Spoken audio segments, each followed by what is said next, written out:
Hi, boys and girls. Today we're going to read Sootface, an Ojibwa Cinderella story retold by Robert D. Sansucci, illustrated by Daniel Sansucci. This is courtesy of Bantam Delacorte Books.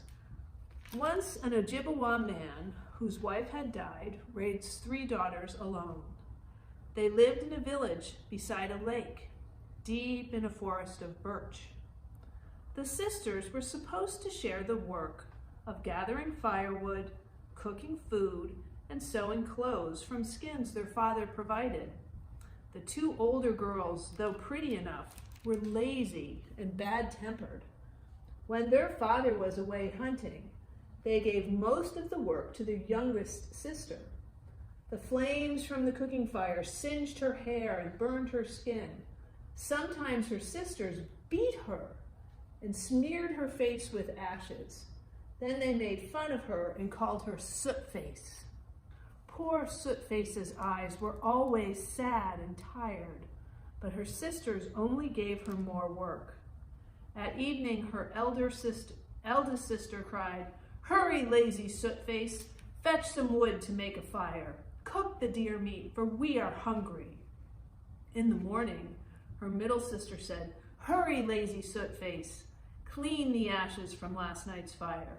Brush the mats, gather berries, and bring fresh water. Our father will soon return from hunting." When the hunter returned, he saw poor Sootface and asked, "What has happened to my youngest child?" The eldest sister said, "That one is so clumsy. She fell over her own feet and rolled through the ashes." And the middle sister said, "We tell her to be careful, not to go too near the fire, but she will not heed us." Sootface was too afraid of her sisters to argue. She just kept on working. All the while, she sang a little song to herself. "Oh, I am thinking, oh, I am dreaming, that even ugly as I am, I will someday find a husband." Her sisters took the best skins to make dresses and moccasins for themselves. Sootface had only scraps to sew into a skirt, and a worn-out pair of her father's moccasins grown stiff with age. When she walked to the lake to fetch water, the young men would nudge each other and point and laugh. Now, there was a mighty warrior who lived with his sister in a wigwam across the lake from the village. A great medicine man had given him the power to make himself invisible. No one from the village had ever seen him, though they saw his white moccasins when his sister hung them beside the door flap. They saw the flap rise and fall when he entered or left his wigwam. The villagers knew he was a great hunter, for they watched his sister skin and dry all the deer, elk, and other game that her brother brought her, though no one but his sister could see him. The women of the village were sure he was very handsome. One day, the invisible warrior told his sister, "Go to the village across the water and say that I will marry the woman who can see me. This means she has a kind and honest heart. Each day I will carry my magic bow.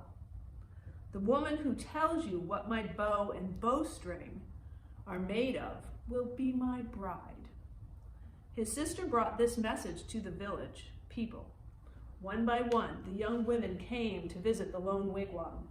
Each carefully braided her hair, dressed in her softest deerskin skirt and moccasins, and wore her finest necklaces of shells or beads. The invisible hunter's sister greeted each woman kindly, but when she asked them to tell her what her brother looked like and what his bow and bowstring were made of, each woman failed the test and was sent home. This went on for a long time. At last, Sootface's eldest sister said she was going to visit the invisible hunter. She brushed her hair until it gleamed and had Sootface braid it for her. Then she went on her way, wrapped in her best deerskin robe, wearing her finest beaded moccasins. She met the hunter's sister beside the lake. Soon they saw the white moccasins approaching. "Can you see my brother?" asked his sister. "Oh, yes," lied the eldest sister. "Of what is his bow made?"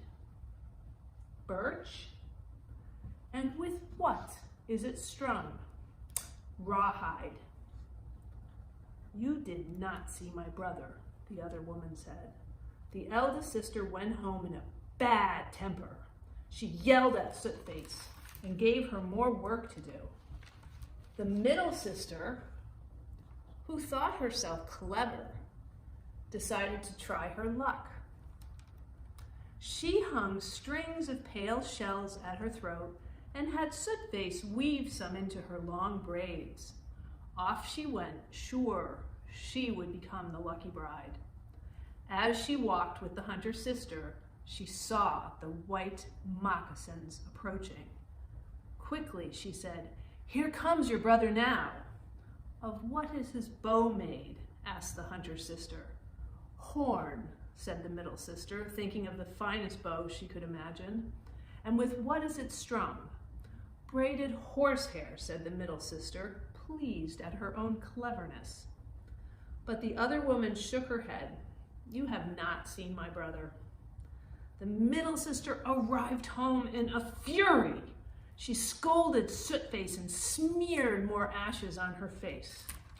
The next day, Sootface decided to visit the hunter's lodge, as her sisters had done.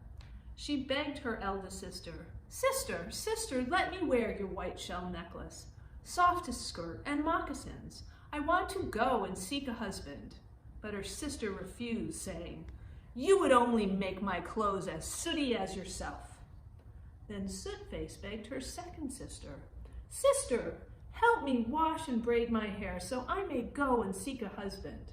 But her sister said, "The fire has burned your hair too short to braid, and I do not want my hands dirtied by the ash that clings to you."